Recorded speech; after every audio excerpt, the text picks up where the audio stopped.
am privileged to say a few words to you in this most modern and novel manner. The year's outstanding pictures.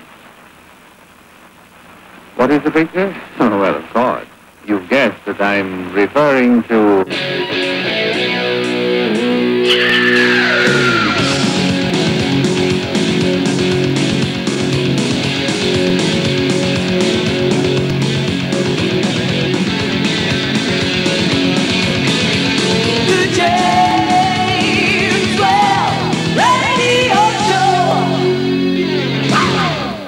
Hello, welcome to the show. A little late tonight, but we'll try and make up for lost time as we carry on. Tonight we're talking about animal rights, all sorts of animal rights. If you have any views, the number to call us on, 0532 46 1000. It's over there, isn't it? Here's some faxes. Let's have a few entertaining and interesting faxes. There they are. Right, that's a fax number.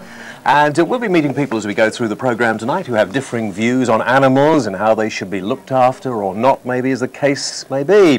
First of all, Jan Creamer, who is with me, and Jan is the General Secretary of the National Anti-Vivisection Society. That's right. And you obviously feel there is no excuse for any kind of animal experimentation at all. None whatsoever. No, we're opposed to all forms of animal experimentation, for whatever the reason.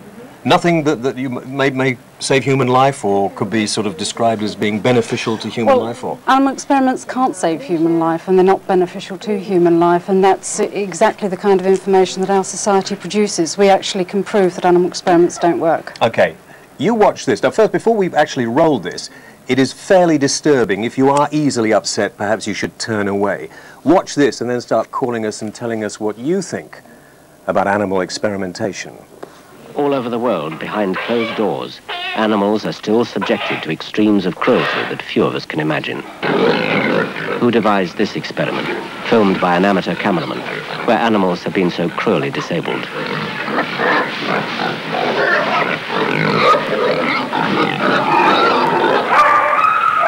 Why does this pathetic dog have to suffer tubes secreting fluid from its stomach?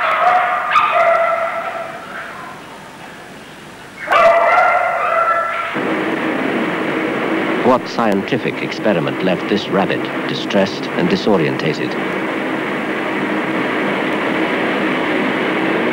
And this monkey with open wounds. Despite all these and countless more horrors, to say nothing of the misleading results which may arise, some people still argue that the use of animals is necessary.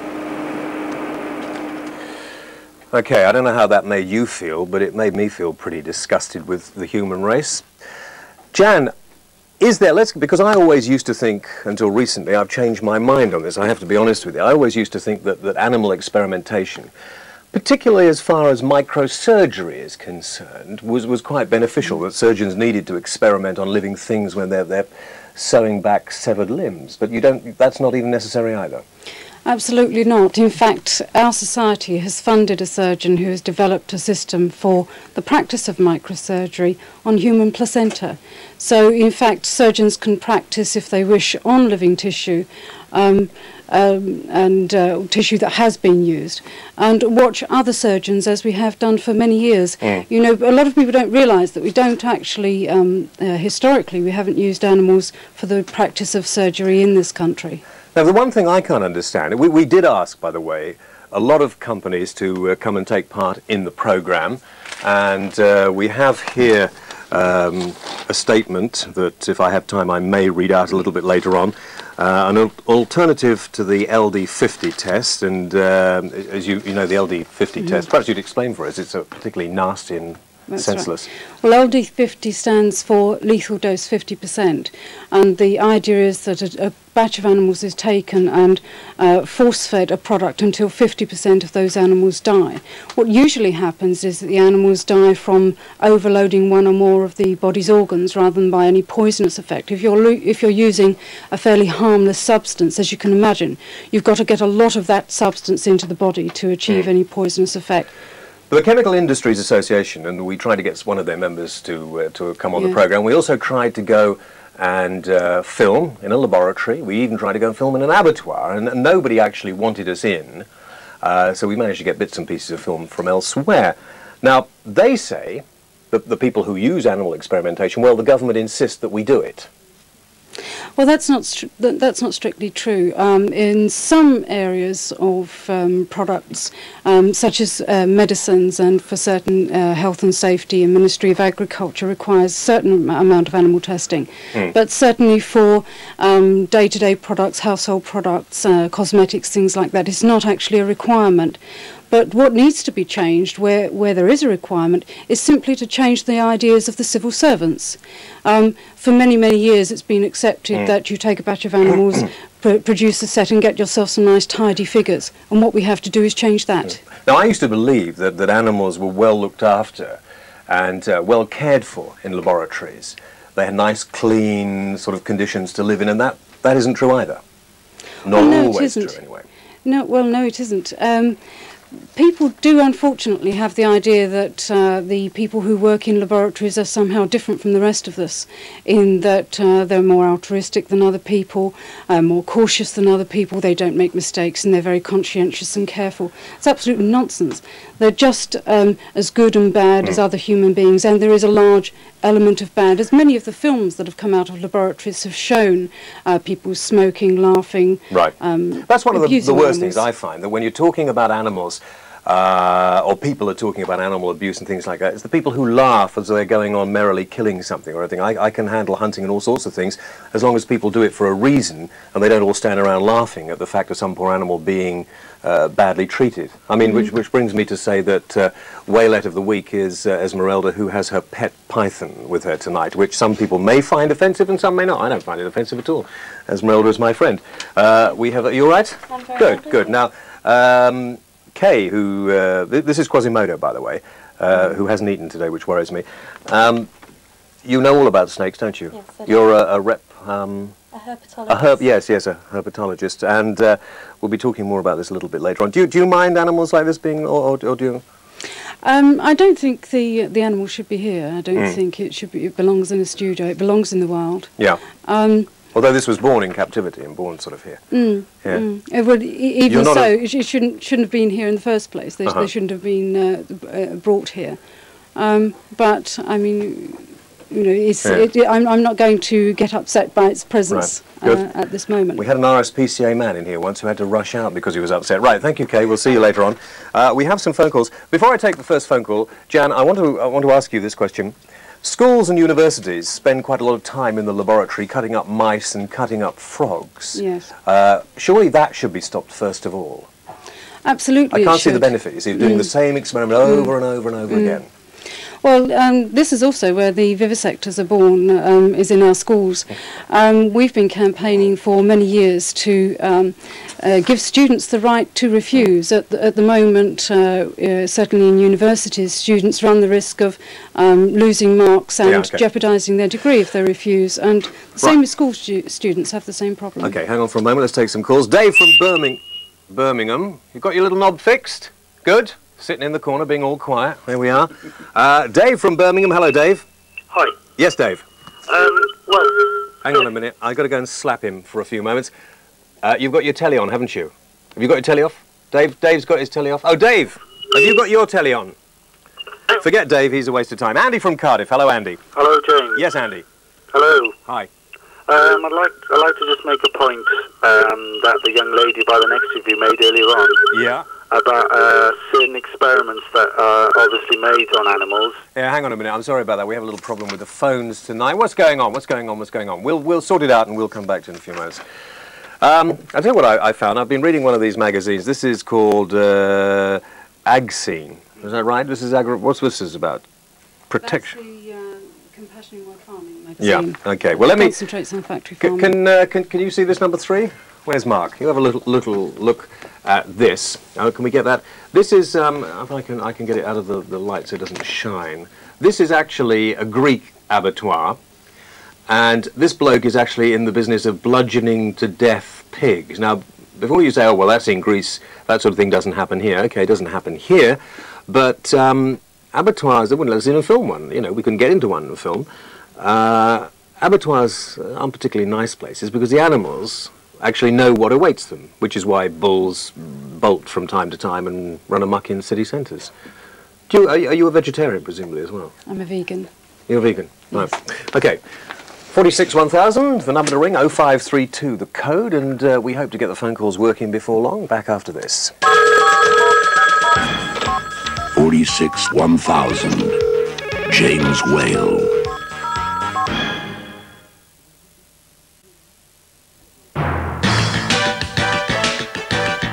Are you satisfied with your soap powder? Can you rely on it to get rid of everyday dirt and stains? Good. But are you absolutely sure your wash is completely clean? Can't you sometimes detect smelly pongs when you're ironing? Why is that? It's because you're a horrible, smelly person. Now, there's new radio. A new late-night TV show that removes dirty, smelly people from phone-ins. New radio. Try it. Is it funny how suddenly everybody's got smelly clothes? Now, a serious point to that is that, of course, an awful lot of washing powders, soap powders, stuff like that are, first of all, tested on animals for no real reason at all, as far as I can see. I think perhaps if we showed more of the sort of clip that we showed right at the beginning of the programme, that would probably put people off, wouldn't it? You think it would? It certainly should do. And I think that a lot of the problem we've had in the past is that people haven't really realised what goes on behind the laboratory doors. And furthermore, they don't realise that it makes absolutely no difference to the safety of the product as far as the consumer is concerned. Basically, it's a waste of time, animal experimentation. Absolutely. What do you think about animals in circuses? I have a very good friend. His name is Martin Lacey. I've known Martin for years and years and years, ever since he used to work on a programme called Magpie. And recently I went along to catch up with him when he was with Jerry Cottle's circus, not far from the studios.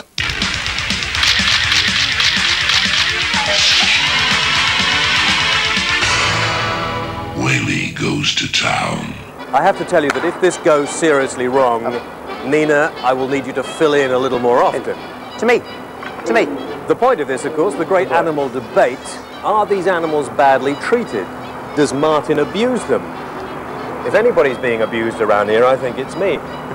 Now, Martin, these lions you've had for a long, long time, haven't you? Did you breed these or not? No, I didn't breed them. They're 14 years old. I've had them about 12 years. I got them when they were 2. So they're your pets. I mean, let's make no bones about it. Animals in circuses, do they tend to be the pets of the people who show them or not? Not pets in the way we think of as a pet dog, but really part of the family, rather workmates as opposed to pets. Is it cruel? Are these things that you do to get animals to jump over things, to sit on things, elephants to roll around on the floor and sleep on a little pillow, are these cruel? Well, of course not, because we only use exactly the same training methods as, say, a police dog handler or a guide dog for the blind trainer. And no one in their right mind would suggest that policemen are cruel to their animals. And animals in circuses only come into circuses and do what they would do in the wild. Instead of going out in the wild and the boss lion saying, right chaps, 2 of you go down there, chase the zebras towards us, we're going to jump on them. They come into the ring with me and I say, right, you jump over that pedestal, you jump over that pedestal, you lie down, you sit up, all perfectly natural movements. You're in charge. That's right. You are the leader of their I'm a funny-looking lion. Yeah, okay. So much so, let's just enlarge on that, so much so, I've had a lioness in season actually lie down in front of me to be mated. The animals believe, of course not, but the animals believe that you are a lion because you behave in the same way to them, you know. If a fight starts here, they would expect me to break it up. Now, what happens to these animals if the animal liberationist lobby, including the councils who ban the circuses, get their way and make it very difficult for people like you to earn a living with your animals? What will happen to these animals? Well, as soon as we can't afford to feed them, everybody's got this quaint idea that they all go to zoos and safari parks, but the truth is there are something like over 100 lions and tigers in circus, there are over 30 elephants, and there's no zoo and safari park in England, or indeed in the world, that can suddenly absorb all these animals, so they would have to be destroyed. Now, that to me is like asking it's like someone saying to me, you've got to shoot Uncle Harry and Auntie Mabel, because they are part of the family. I mean, I feel that strongly about it. Now, I don't know whether you want this kept in when we talk about it, but the other one actually did bite somebody's arm off. Well, yeah, what happened was somebody climbed across the barriers to their outside cages and tried to stroke one. And he grabbed hold of the gentleman's arm, ripped it off and ate it, which was very, very sad, but to be fair, the gentleman should not have been across the barrier and should not be trying to pat a lion. But I thought once a wild animal, obviously going back to my days of reading Rudyard Kipling, once a wild animal had the taste of human flesh and human blood, as this one over here has, then nothing tastes as sweet, apparently. No, it's not so. They attack, first of all, in the case of this chap, because he was invading his territory. Yeah. It wasn't done initially out of hunger. It was done out of, you're getting too near my private home. For example, if somebody comes into your front room, you're quite happy to meet them as equals. But if he wanders into your bedroom, you get very offended. Now, I would never go into the enclosures where the animals sleep. But we do meet here in no man's land or the classroom, which is a better way of describing it. No problems. Now, if we're beginning to encroach on his territory, that's right. How much closer can I go as somebody he doesn't know? Well, if we go in another 6 inches, he will start turning his head away and telling us that he really doesn't want us to crowd him anymore. For example, if we come to here, he will begin to feel turning his head away, Martin. He'll begin to feel a bit uncomfortable. There we go, you see. Yeah. This is a lion saying, look, chaps, you've come close enough. I'm putting up with you. I haven't met you before. Just please don't come any closer, because now I've got to start getting nasty. Yes. You see what I mean? Yes. But you see, you've stepped back now. You've actually told him that you're afraid of him. That's not a good idea. It's not a good idea. Sorry. I am standing still. I was just thinking of the reach of that big foot. Well, that's right. No, we're just out of reach. Are we? I am about 2 inches out of reach. Right. The thing is that... he's not looking at me now, you see. No, he's pretending to ignore me. He's pretending to, that's true. Yeah. He's just getting comfy. Is it, you're sure? That's right. So if we move back a bit... If we move back, he'll feel a lot happier, and he'll stop shuffling. Yeah, I see. This is Cass. He's a good boy. He's talking to us, you see. Hello, Cass. How are you? Hi. That's friendly. This is a hello from a lion. That's how they call you. If you were another lion, he would rub his head against you. Now, this is the one that bit somebody's arm off? No, that was Masai. Fine. I'm glad you told me. I didn't tell you that while we were there.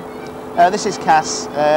He's a very, very clever lion. Why is he? How old is he? He's his brother. About 14. Oh, yawning. A sort of little nervous yawn because you're coming close, you know. Now, you used to put your head in their mouth. In his mouth? In his mouth? Arm in that mouth, yes. Yeah. You stopped doing that? Well, yes, because we... He's decided he's going to be cheeky and lie down while we're talking. Are you sure? Well, it's comfier. Cass. Oh, no, don't go walkabouts. That's better. Good boy. Hi. Yeah. You always tell me you are a lion trainer. You are not a tamer. Is that right? Well, you can't tame them. If they didn't enjoy doing what they're doing, they just rip you to pieces. This is why the whole suggestion that it is cruel is too silly for words, because you can never come to blows with the animal. They have got to enjoy their organised play, that's what it is. We're talking about the most perfectly designed killing machine there is. These have been bred in zoos and circuses for 8 generations, but they think of killing as you and I think of opening a tin of beans. Okay. Well, Nina, tough, I'm still here.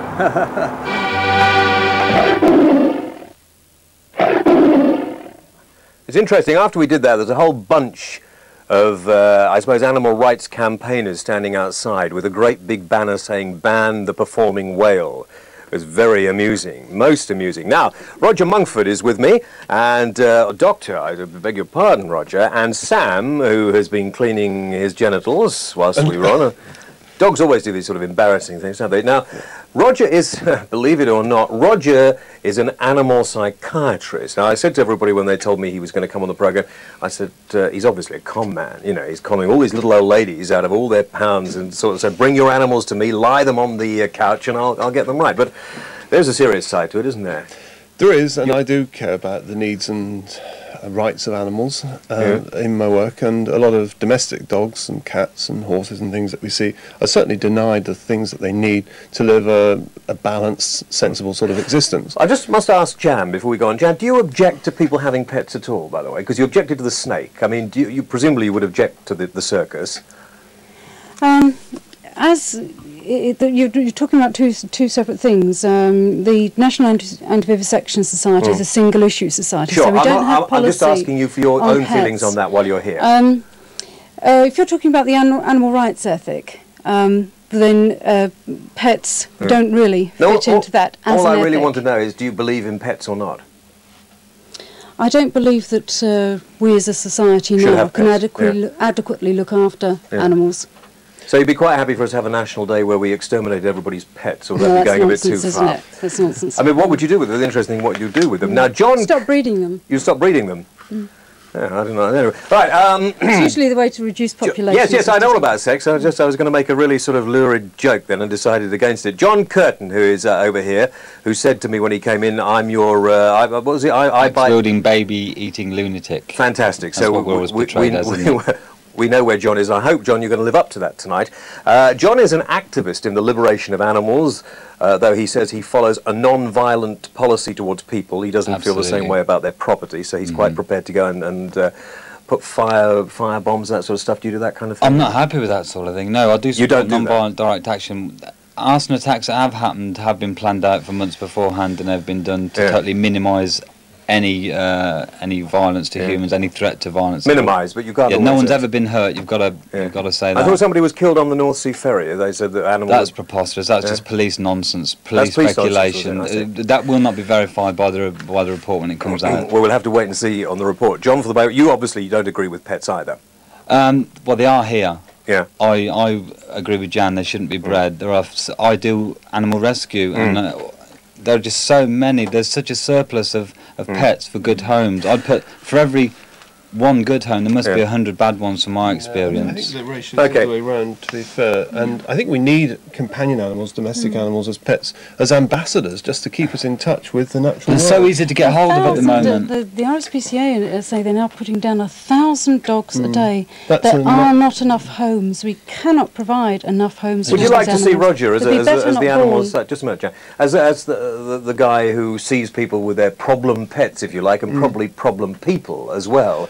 Do you think we should perhaps have a real ban on the breeding of animals for a while? We certainly ought to completely rethink the way we breed domestic dogs and cats and a lot of other species of animals that we've domesticated, because we're making a pretty poor show of it, and we are insulting them by messing in their faces, by cutting off their tails, by putting too much hair on them, and all the fashion thing with animals I find very offensive and gratuitous, and obviously my ultimate animal is the wolf, and I think that my interest in canine behaviour and carnivore behaviour in wildlife is actually expressed in an innocent way through my... Mr. Lacey said on the circus film that what they do to lions and bears is exactly what someone does to a dog, but it doesn't take into account that dogs have been domesticated for thousands of years now. These brown bears, they've come out of the wild within the past generation. They're wild animals, and the only way you can train them to do tricks is through the crack of the whip. Where was Mr. Lacey's whip when he spoke to you? It didn't have a whip. It was Martin and I have been friends for ages, so Ian, John, that's the tool of his trade.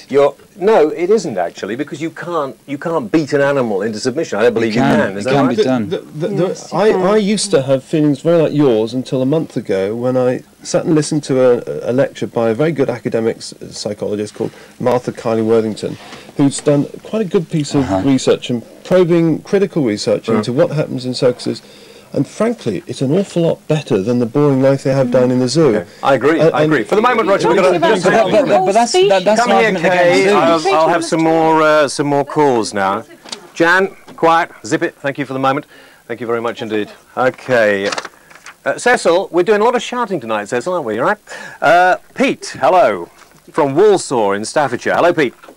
Sick James Animal Sugar.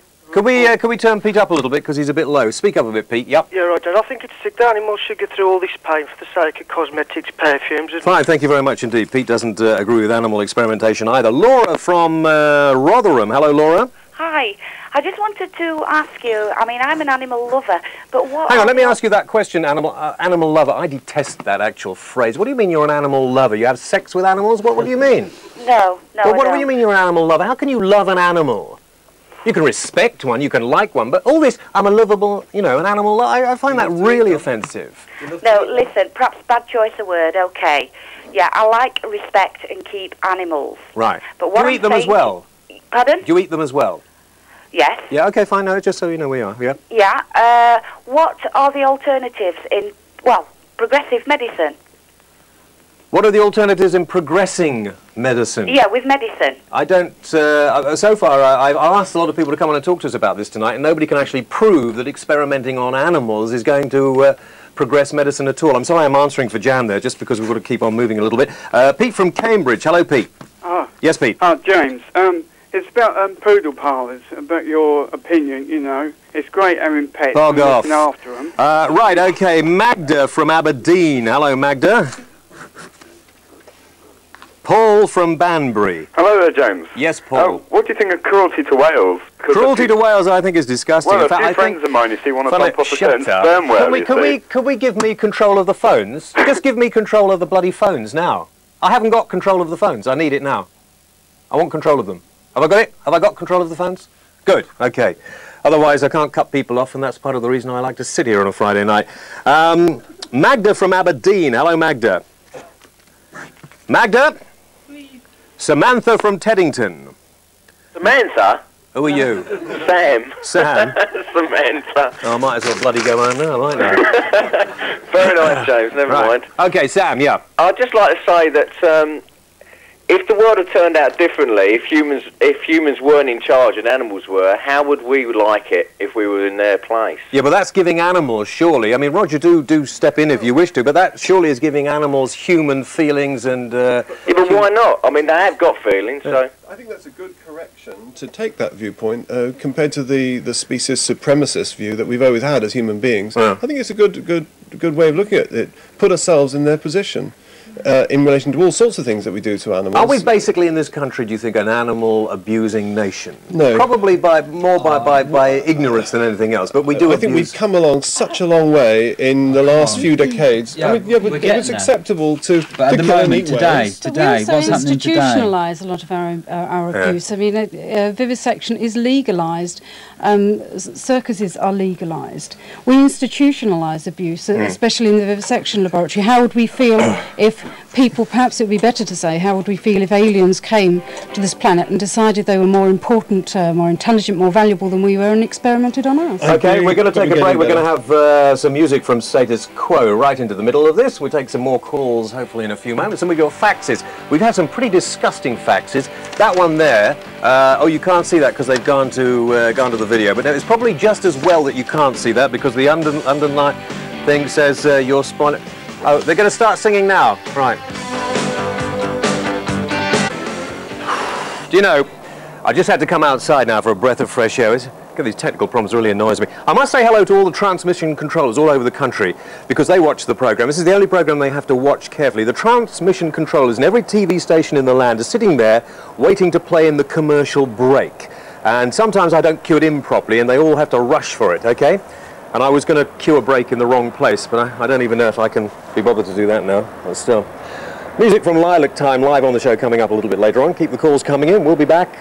Wait for it, fellas. The Q dot's up. Okay? Right? Back after this. All right, yours gets. No, lovely.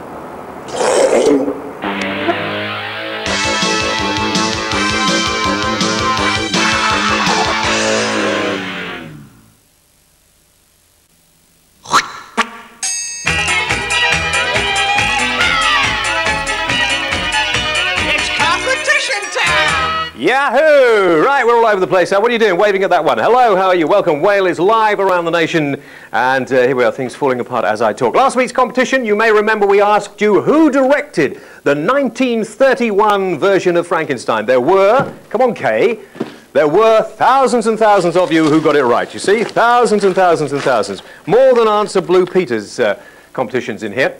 And, of course, the right answer to the question was James Whale. He directed the 1931 edition of Frankenstein. A couple of you have managed to find these posters. You see these?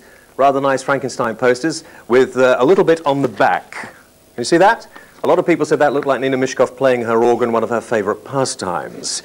And so for those two letters, Wayne Pinches from Bridgend near Mid Glamorgan, a part of the country I know well, and Paul Gray from Cullercoats in North Shields, somewhere else I know quite well, are going to get a couple of special prizes. What are they going to get? Oh, I think one of these actually, which is quite nice. You see that? Specially, can you get something specially for the women? See? Very nice indeed.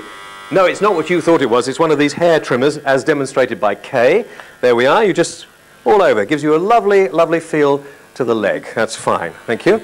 And that's great. And this, oh, hang on. Have I got this? I've mixed this up now, haven't I? Have I mixed this up? I haven't mixed it up. Okay, right. Which famous person needs a hygienic hair nose clipper? Do you see that? That's a hygienic hair nose clipper. Which famous person who buys the company needs it? Put the answer down on an envelope or a sealed or I'll put it down on something and send it to this address. And the prize, by the way, keeping in the theme of animals, is this turkey here. Frozen turkey from Dewhurst, the Master Butcher. I'm going to send you that. That'll offend a few people, won't it? Right, that's good. Do you want that as well? Because you enjoyed that, didn't you? The winner of the competition, who's going to, by the way, win Sean Hudson's books and the video, including Girls on Film by Duran Duran and the album and all that, and maybe a couple of running orders from the programme as well, is, here we go, Stan and Dawn, oh God, I can't read that, I don't know, what's that, Aldrin? Aldrin, yes, from Greaves in Lancaster. Well done. You got it right. And what's this business? It's my show. Don't give me the wind-up on my show. Save that for Flippin' Wogan, not for me. What's happening next? Ah, ladies and gentlemen, a fitting tribute to train watchers everywhere. The brand new single, live on the show tonight, Lilac Time. You are the girl who waves a train my way with you. I like that. Lilac Time's new single, The Girl Who Waves Trains. Back in the... Come on, Kay, bring in the... don't be frightened of the... I mean, I don't think John or Jan are going to get too upset with you. John, presumably you don't like the idea of snakes around here. Well, I've got nothing against snakes. They're brilliant creatures, but I don't like to see them treated as toys. Yeah. The creatures shouldn't be here. Is this well, how do you know, is it a toy or not? It's definitely not a toy. You have to lean into my microphone because you're We've got no idea what's going on inside its mind. It might be terrified at the moment. Is it terrified? I don't think it is. If it was, we don't know, do we? I'd just rather not be here, that's all. Yeah. Do you think it's terrified, Roger? You're the psychiatrist. I'm the psychiatrist. Is that the cruelest thing that's ever happened? No, I think it's in close contact with you, and you're a very warm person, and it's amazing, especially looking for warmth. But it is a very unnatural thing. Also, I'd be worried about the low humidity in this building, which is nicely heated and so on. Yeah. There are one or two smokers around. Oh, nice people, smokers. But actually, cigarette smokers is quite bad for reptiles, actually. I don't actually like the idea, and I mean, I shouldn't say this while Kay is here, but I don't like the idea of animals being taken into nightclubs, I must admit. Yeah. You know, I mean, I feel that's a bad, you know, the flashing lights and the noise and everything else. The thing about animals in entertainment. I mean, as I was saying, circuses aren't as bad, I think, as we have often claimed from the animals' point of view. But isn't there something a bit gratuitous about us getting cheap laughs out of animals? Let me go over to John for a moment. Sorry, Roger. John, I mean, you're busy. You've been in prison for a while, and you're busy trying to upset people who are the people you really are after. I mean, is it the... At the end of the day, we're after public opinion. We're after getting where we are now. Animals in the public domain. They don't belong behind the barbed wire, the vivisection laboratories, the low windowless wooden sheds of the factory farms. They belong out here in the open. That's what I'm after. And I'm after the animal abusers. I don't care if I upset them at all. What worries me is you're you know, I would try my hardest to fall out with you and have a fight with you, but you seem a fairly reasonable guy. You can't be reasonable if you're prepared to go to some of the lengths that some of the animal liberationists say that they will go to, because presumably... Well, has anyone been hurt? But that's more by luck than judgment. I mean, a store was burned down. It's not by careful planning. No, it's not. You can't burn down a store and suddenly say none of the firemen are going to get killed. You can't No, the reason the store's burned down is because these stores, I won't name them here now for the sake of Yorkshire Television, these department stores don't have working sprinkler systems. They're little devices. This has been borne out in court. Are meant to produce a little bit of smoke. Listen, so that's why they're burnt down, not because of the... Yeah, but no, you're missing the point on purpose. Right. The point is that a fireman could have lost his life. That's right. And there would have been, as a result... I've never been totally happy myself with incendiary devices, but they have worked. They have crippled the fur trade as far as the department store side of it goes. You must the people that are doing it, mustn't you, really? When I've done illegal things, I haven't been after a medal. I'm not after a knighthood. I'm after getting animals out in the public domain. And if people hate me for it, then fair enough. As long as you talk about animals, they belong out in the open. We're going to take a break. If you have any views on John, do you think he's got a screw loose or not? Give us a call.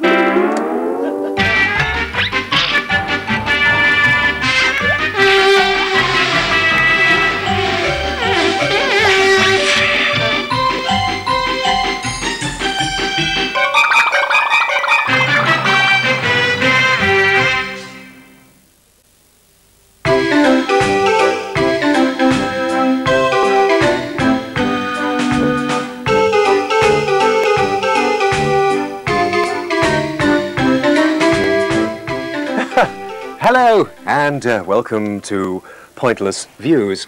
A new way of doing Wales Mail, and we do hope you'll contribute to this spot, the programme that you, the viewer, writes. Sean O'Brien in Chelmsford writes delicately, Saw your show for the first time last Friday.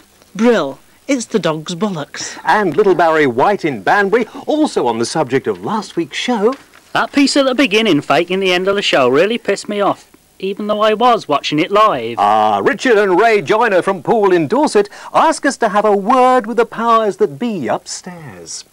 Why, oh why, every week we hear something to the effect of your programme being broadcast on every station. Why not TVS? We watch a snowy version on HTV. It doesn't do it justice. Come on, TVS, cut the snow and broadcast the show. Meanwhile, after watching our programme on taste, David, something of Palmer's Green, London, opined. There I was, innocently returning home one Friday night after 10 pints and a prawn vindaloo when I tuned in at ITV and was extremely shocked to find my television set adorned by unclad women. I am, of course, referring to the Duran Duran video, and frankly, James, I need a copy. What does opine mean, by the way? No, never mind. Now, no toilet humour. No, hang on, I'll do this bit again. Hang on, just a minute. Now, no toilet humour, David. We had enough of that last week, as Mr. T. Grant from Cardiff, who was innocently watching, reports. I have yet to witness a more disgusting exhibition of so-called late-night entertainment in my life. And he goes on. Please do not tell me about the on and off switch. As the picture came on, the man just dropped his trousers and excreted a talking feces. Kind of noddy meets new feces. I didn't think that was funny before. David Beavis from Sale in Cheshire adds eloquently, I saw that bit about the turd in the bog and was disgusted. The guy didn't even wipe his ass. And finally, the last word on the subject goes to a Mr. Jonathan King, care of The Sun, who writes, I enjoy the James Whale radio show, which contains indications of creativity. Last week's programme included the most repulsive item I've ever seen on TV, including the contents of a toilet bowl. It was hilarious. Play it again, James. So, Jonathan, just for you, and by the way, David, now is the time to reach for that off switch. Here it is again. Noddy. Noddy.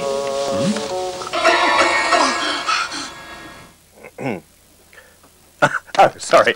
Right, I don't think Anne Robertson has anything to worry about. Now, keep the letters coming in. You saw the address at the beginning. Didn't you see the address? Did I get the competition right this week as well? I've really lost complete track of the whole thing. Now, let's take some phone calls. Paul from Devon. Hello, Paul. Hello? Yes, Paul. It's me, Noddy. Yes, thank you, Paul. Right, Alec from Stoke. Hello, Alec. Hello. Yes, Alec.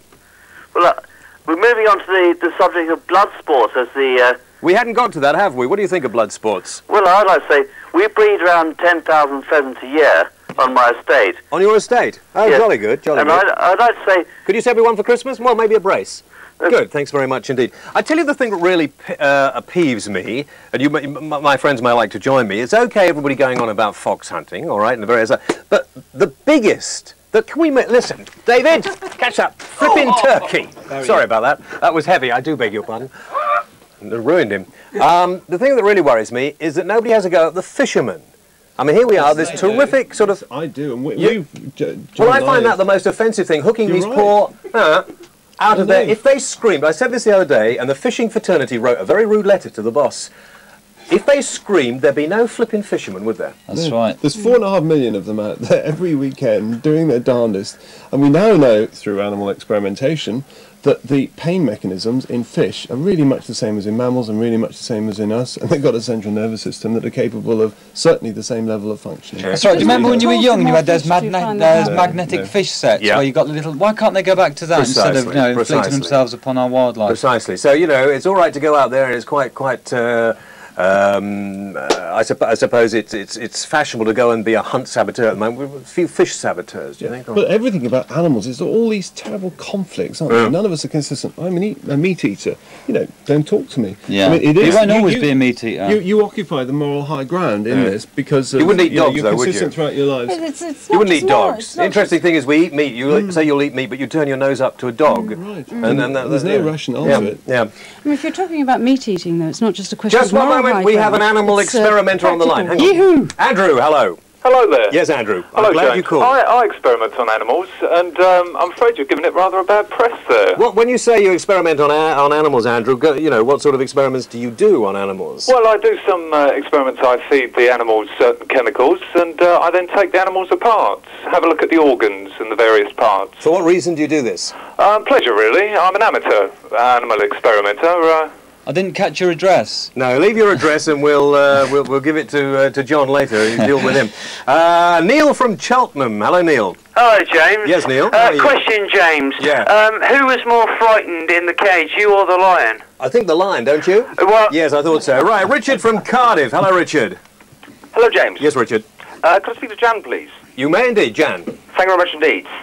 Jan, you some anti-animal experiments. My mother worked in Zimbabwe, was formerly Rhodesia, in a little village called El Maradi, and she insisted that if they hadn't experimented on, unfortunately, on animals, they would not have found the malaria vaccine, which saved thousands and thousands of people's lives. Good point, Richard. Let's get a response from Jan.